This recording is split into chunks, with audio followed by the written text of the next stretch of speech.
que no están involucrados en esta lucha por el poder o el mantenimiento de un partido o de un gobernante en el poder, que hay que decirlo así, o podrían complementarse y no desaparecer como pudiera pensarse en un cierto momento.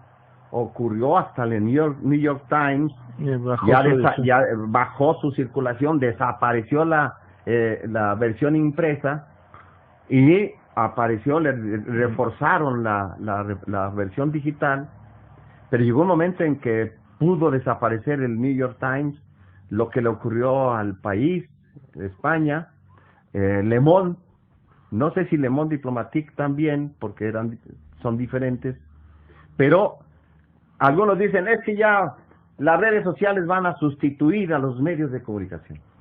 No creo que sea tan simple, porque hay todo un público tradicional que espera el periódico en casa, que habla de la revista Proceso. Hay muchas personas en México que esperan domingo a domingo su suscripción, los lunes, según les llegue el Proceso, porque resistieron al no pago para que me peguen de López Portillo. Sí. Y lo que pasó es que López Portillo no entendió que él no pagaba ni para que le pegaran ni para que lo alabaran. Era el derecho del Proceso solicitar la publicidad oficial para hacer un trabajo de información que afortunadamente para el beneficio de este país se ha mantenido. Hemos visto casos muy lamentables y voy a hablar de esto como Televisa, por ejemplo, MBS Noticias con Carmen Aristegui, Televisa con Broso, cierran la puerta, pero aparece como el agua la expresión de Broso, la expresión de Aristegui, que volverán estos días o ya está en las redes. Ese es el punto. Yo puntualizaría en el caso de lo que yo denomino, sin mayor pretensión, pero una realidad es que por 14 años y más, la revista Certo, por ejemplo, es una revista que podría equipararse a un proceso estatal, ¿no? En donde la diversidad se expresa y aunque pudiera tener una vinculación a la publicidad oficial, no tenía una sumisión en línea editorial, porque nunca la hemos tenido y podemos hablar con toda la claridad de eso porque es la verdad. Así es. Entonces, esa es una garantía de darle a la ciudadanía el espacio de opinión que creemos merece. Podemos equivocarnos, podemos ser a veces en un punto o en otro, pero de acuerdo o en desacuerdo. Es el legítimo derecho a la diversidad y al desacuerdo, pero no es posible cerrar espacios, decir, con el dinero voy a parar la no aplicación de recursos para que alguien frene su pensamiento. El pensamiento se expresa desde el graffiti hasta las redes. ¿Dónde lo quieren ver los gobernantes? Pues es una decisión también a tomar, ¿verdad? Pues es muy difícil que un gobernante como Javier Corral, que recibe una administración en las condiciones que sabíamos antes de que él tomara posesión estaban mal, y que luego ya cuando ellos llegan resulta que están peor de aquella evaluación que hacíamos, con cosas de que no alcanzaban para pagar los medicamentos, tuvieron que suspender cirugías en los hospitales, principales hospitales del estado, en fin, una serie de inconvenientes que se presentaron. Entonces, pues era como cuando Obama llegó al gobierno y estaba el país de Estados Unidos quebrado, no había ni para pagar la luz de la estatua de la independencia, ¿no? De la libertad, perdón. Sí, ¿se acuerdan que la cerraron por falta de dinero para pagar la energía eléctrica? Y entonces, en ese abismo en que se encontraba Estados Unidos, bueno, pues la calificación a Barack Obama, pues viene desde menos de 0,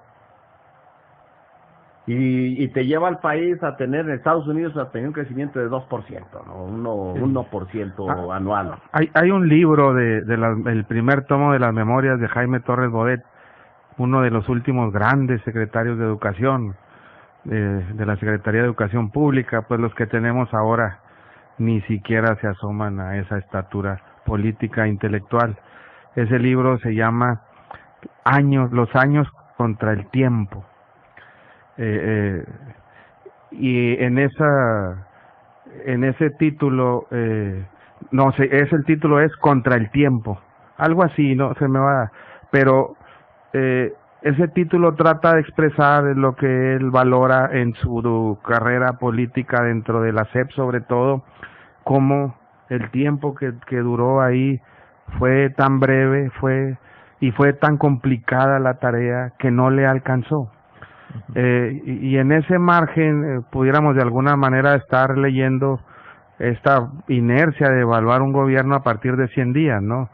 Es una carrera prácticamente contra el tiempo, una carrera en términos políticos, en términos económicos, que a final de cuentas, cuando se hacen las valoraciones de una u otra forma, difícilmente los gobernantes salen bien librados ante los tamaños de los problemas sociales, económicos y políticos que existen, en lo mismo a nivel local que a nivel nacional o a nivel mundial.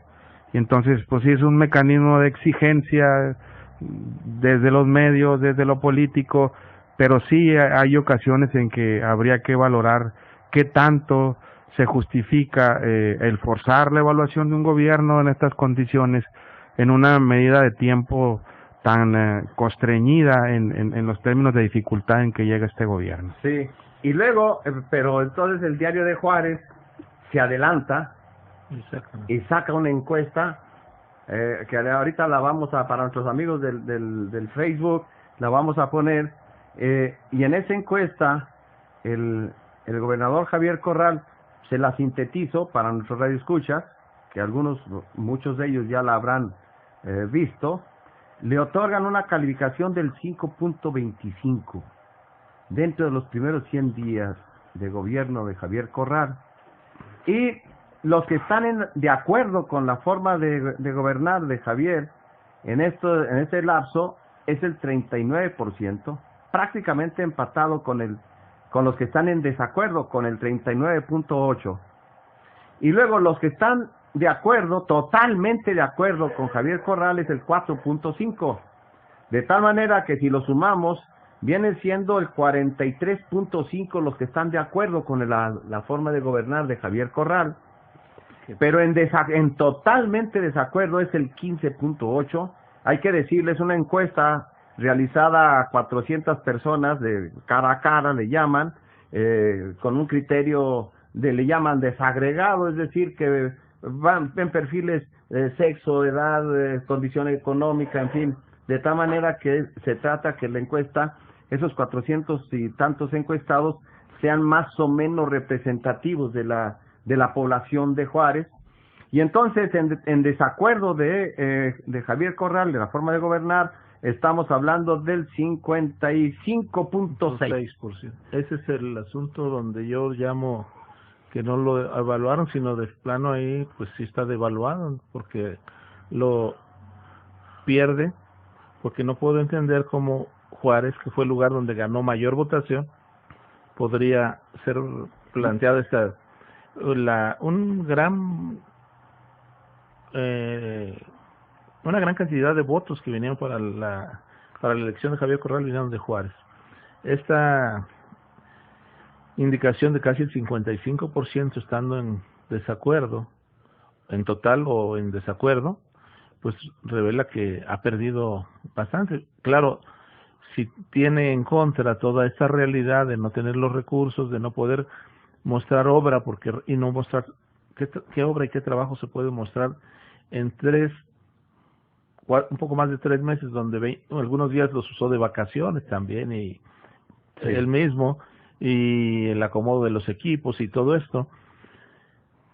Se está haciendo ahorita su plan de gobierno, que sería también interesante hablar de eso. Sí. Pero está bien, no pasa esta prueba de los 100 días, aparentemente por esta encuesta parece estar devaluada su apreciación social. Sin embargo, ¿qué es lo que presenta el gobernante para decir, espéreme, estoy trabajando? Esto va a ser lo interesante. Los días que sucederán son los que deben demostrar si realmente él está en esa posición. Pero no, yo a esta situación de la devaluación le pondría ingrediente. Esos atorones con el, bueno, es que habló el corazón y no la razón, Sí. o esta otra situación de, pues sí, pues son 70 millones lo de las fotomultas, y aunque yo les dije que iban a hacer, Las iba a desaparecer. sí, debo de cobrárselas, porque, entonces, esto es lo que la gente, que seguramente contestó esta encuesta, dijo, pues es que no resulta lo que dijo. Son esos desasuntos, y agregado en diciembre los jaloneos y escarceos que se dieron a raíz del movimiento social, los primeros días de enero, las críticas que se dieron en los medios en su relación con una parte de la izquierda chihuahuense agrupada en el Barzón, y las presiones que se ejercieron por parte del empresariado. Son cuestiones que por momentos se convierten en asuntos a desfavor, como El uso de los antimotines. sí, También ese también es un factor y yo pienso que la lectura de quienes escuchan estos y otros análisis, como los que se han hecho en estos mismos micrófonos o los que se pueden hacer en las páginas editoriales, bien sería en tratar de entender y atender qué dicen esas voces, esa voz del 55% de este grupo de 400, 500 personas, pero que son representativos de alguna manera de estas posiciones que a veces parecen demasiado frontales, pero que son necesarias para un gobierno. Yo le recomendaría al gobernante en turno, quien quiera que sea siempre entendido de la crítica. Cuando la crítica es sana y abierta, es una asesoría gratuita, si le entiende así. Sí. Ese es un regalo que quien se lo hace, si lo hace de buena fe, se le está diciendo, mira, por aquí no vas a llegar a ningún lado. Ahora, si es una crítica malintencionada, también le sirve, ¿no? Pues sí, porque también sabe de qué cuidarse, o sabe de qué... Lo que pasa aquí es que mucho, como fue su triunfo, fue percepción. Sí. Las personas queríamos cambiar, Sí. y se sabía que ese era el cauce para un cambio, pero cuando quien debería de haber realizado el cambio no lo está realizando, se percibe también esa situación de... Hay una tesis que flotó en los días posteriores a el proceso electoral del año pasado, y esa tesis planteaba que el triunfo de Javier Corral no fue de manera estricta el gane de él como figura, como político, ni el gane del PAN, sino que fue un comportamiento reactivo de la gente en contra del duartismo, en contra del priismo, y conectando esa tesis o hipótesis en los términos en los que se quiera conceptualizar, entender, una gran parte de la sociedad estaría esperando todavía en estos 100 días, quizá un poco más allá. Habría que ver qué margen estaría siendo el preciso, un punch de parte de Javier Corral, un golpanazo para que el ejercicio penal en contra de la figura de César Duarte tenga efecto, y en alguna medida aquella promesa de campaña que pudo ser el eje mayor del ofrecimiento a la ciudadanía verdaderamente tenga lugar. Se concretara. Sí, Miren, porque yo le calculo que hasta antes de Semana Santa estaría haciendo ese tiempo. Pues yo creo que sí, más o menos, que eso es lo que ahorita les digo que les voy a proponer. Para tener un dato, Arturo y Leonardo, también de ver en qué contexto se hace la encuesta que muestra el Diario de Juárez. Miren, en Juárez, Javier Corral obtuvo 136,000 votos. Uh-huh. Enrique Serrano 132,000. La diferencia 4,000. son 4,000. Uh-huh. Pero Chacho Barraza sacó 100,000 votos. Es un dato muy interesante. Es decir, hay tercias ahí. aquí hay una tercia. Y la tercia mayor es la que ganó en Juárez. Pero el otro dato es que Armando Cavada, como candidato a la alcaldía, sacó 200,000 votos. Sí. Porque él unificó a dos de los tres. A los dos de los tres él se los llevó a la alcaldía. Entonces, y luego viene la disputa de Javier Corral, Armando Cavada, por lo de Jorge González Nicolás. Y que termina con la salida. Que termina con la salida de Jorge González Nicolás.